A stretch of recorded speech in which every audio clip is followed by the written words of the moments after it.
नमस्कार दोस्तों, कैसे हैं आप लोग।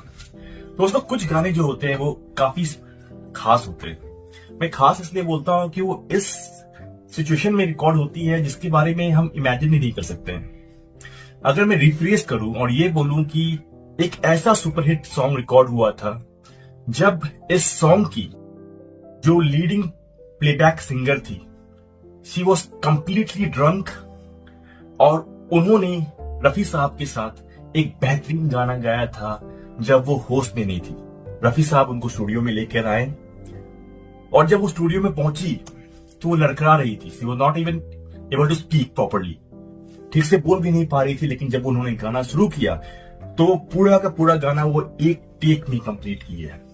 दोस्तों, 1950s का जो दौर था, इसमें गीता दत्त एक काफी फेमस सिंगर रह चुकी है। इनका कोलैबोरेशन ओपी नैयर के साथ काफी स्ट्रांग था।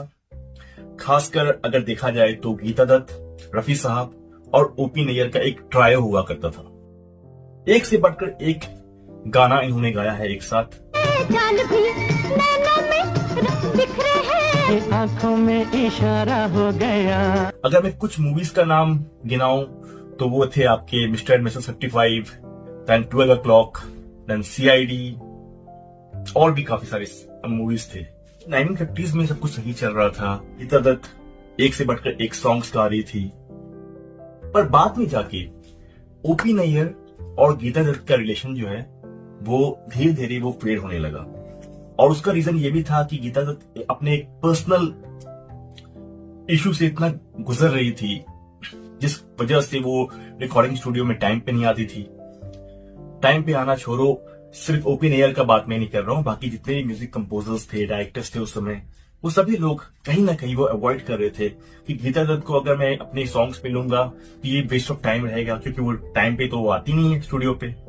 ये तो सभी लोग जानते हैं कि गीता दत्त के जो हस्बैंड थे वो थे गुरुदत्त, और इन दोनों के रिलेशन एक तरह से लव मैरिज से हुआ था। लेकिन बीच में एंट्री होती है आपकी एक एक्ट्रेस की, जिसे ब्रेक दिया था गुरुदत्त साहब ने। उस एक्ट्रेस का नाम था वहीदा रहमान।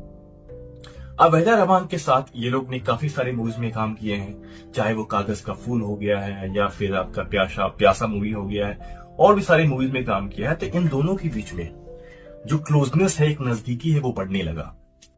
और जब बढ़ने लगा, कहीं ना कहीं गुरुदत्त जो है वो अपना पूरा ध्यान गीता दत्त से हटाकर अब वहीदा रहमान में लगा दिए थे। और ये एक तरह से स्टार्टिंग में तो it was a hidden relationship, पर धीरे धीरे धीरे धीरे इंडस्ट्री के सारे लोग इस चीज को जानने लगे थे कि there is a affair between Guru Dutt ji and Waheeda Rehman. अब एक मूवी बन रही थी उस समय, जिस मूवी में as a playback singer Geeta Dutt भी गाना गा रही थी रफी साहब के साथ। और वो मूवी थी 12 o'clock, जिसके जो निर्माता थे वो थे हमारे गुरुदत्त साहब। अब ऐसा हुआ कि इस कंडीशन में जहां पर गीता दत्त अपने एक पर्सनल स्पेस से एकदम काफी दूर जा चुकी थी, she was not able to concentrate on anything. होता है कि एकदम लॉस्ट हो गई थी। उनको लग रहा था कि यार अब कैसे करके बस क्या करूं कि गुरुदत्त उनके पास वापस आ जाए। तो जब रिकॉर्डिंग का जो डेट आया जिसमें कि वो सॉन्ग का रिकॉर्ड करना था, गीता दत्त पूरे एकदम she was drunk and she was not in sense. तो हुआ क्या? तो हुआ ये कि फिर गुरुदत्त साहब ने फोन किया रफी साहब को कि रफी साहब आप कहां पहुंचे हो, आप निकल गए घर से रिकॉर्डिंग के लिए। तो रफी साहब ने बोला कि नहीं, अभी तो निकला नहीं हूं, बस निकलने वाला हूं कुछ देर में।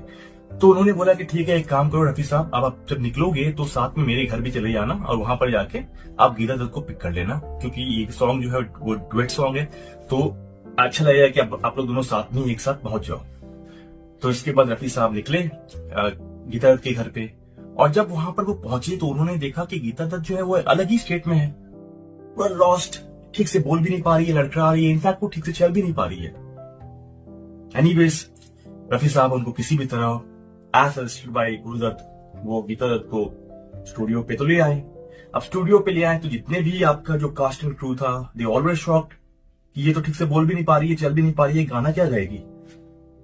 पर यहां होता है एक सरप्राइजिंग फैक्टर, और सरप्राइजिंग फैक्टर ये होता है कि जब गीता दत्त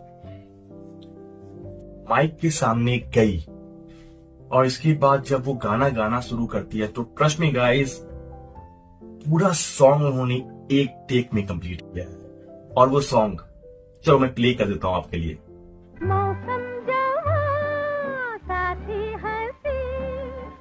सुना आपने सॉन्ग?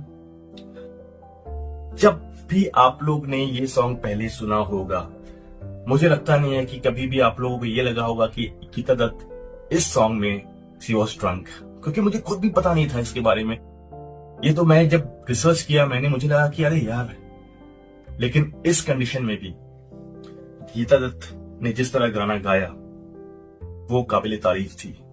तो दोस्तों ये होता है कि कुछ सॉन्ग्स ऐसे रिकॉर्ड होती है जिसके बारे में लोग जानते नहीं है कि इस बंदे में या इस बंदी में इनका मेंटल स्टेट क्या है, किस फेज से गुजर रहे हैं ये लोग। हम लोग being a audience, being a fan, हम लोग सुनते हैं, हम लोग एंजॉय करते हैं and we don't know the background story behind this. ये छोटी सी कहानी थी दोस्तों जो मुझे लगा मैं आपसे शेयर करूं। और अगर आपको इसके बारे में पता था तो प्लीज आप कमेंट में लिखो यस, और अगर आपको इसके बारे में नहीं पता था तो फिर मैं रिक्वेस्ट करूंगा कि प्लीज अपना ओपिनियन शेयर करें कमेंट के थ्रू, और ये जरूर बताएं कि आपको मेरा वीडियो कैसा लगा।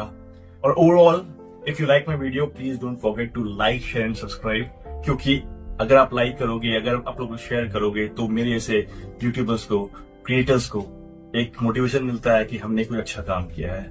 आज के लिए इतना ही, हम मिलते हैं अपने नेक्स्ट वीडियो में, अभी के लिए इतना ही। Thank you so much for your time, take care, bye bye.